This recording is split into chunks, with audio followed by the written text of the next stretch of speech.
Bring in the counter element. Let's go to add elements and you'll find counter here. Click, hold and drag and drop it in the place where you want it to go.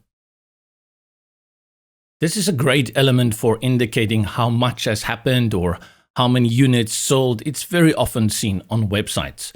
Access it by clicking on it and go to the far left where you see the counter. Let's focus on this first style, though we have 4 here because the other 3 are quite different to the first one. Here you have the option to have a start and an end.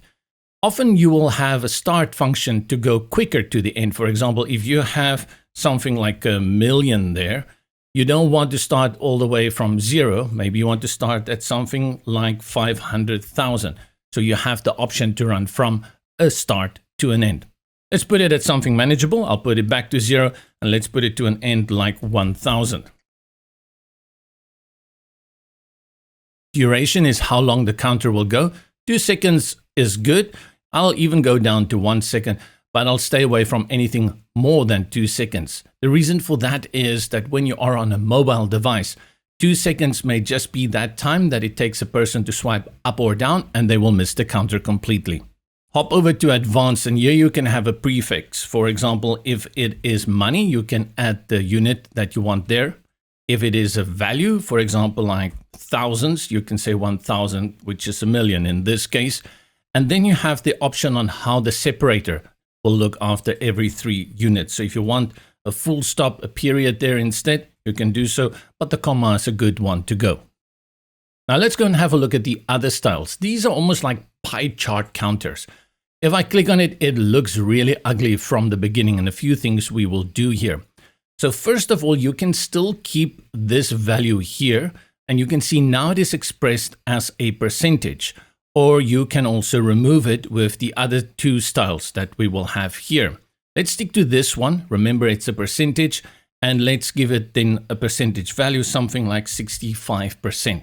Again, you have the duration. Over to advanced, you have the opportunity to take away the percentage if it's not something you want. Again, you have your prefix as well as the separator. But if we put that percentage back, how about that ugly overlap there? What can we do about that? Once you activate this style, a new feature appears, and that is you can go to the settings and you can change the width over here, increase it, and you can do that in percentage or pixels. The other option you also have is to click on it physically, and then you can drag it with the handlebars in the corners, and you will see very easily you get that real-time visual display of whether it looks good or not. Also important when you work with this one is to go to your color as well to make sure that it looks good. You can change the background, you can change your progress to a color that you like. I like this kind of scheme though, and you can add a shadow as well as hover options as well. Progress is actually a line, and you can see here that we have the size set to 7.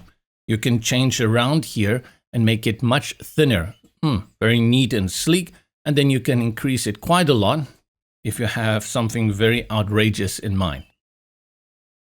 But that brings us to the pie chart. So let's put this back on the default 7. Go to the settings again and select the one without any text. And then you have the option of a pie chart, which is the one I've basically created by using my own settings. But here it's done for you. Go again to the color. You will see now you only have the background and the progress easily done. Remember to go and have a look on your tablet devices, as well as on your mobile device display, how this will look, and make sure that it fits your design nicely.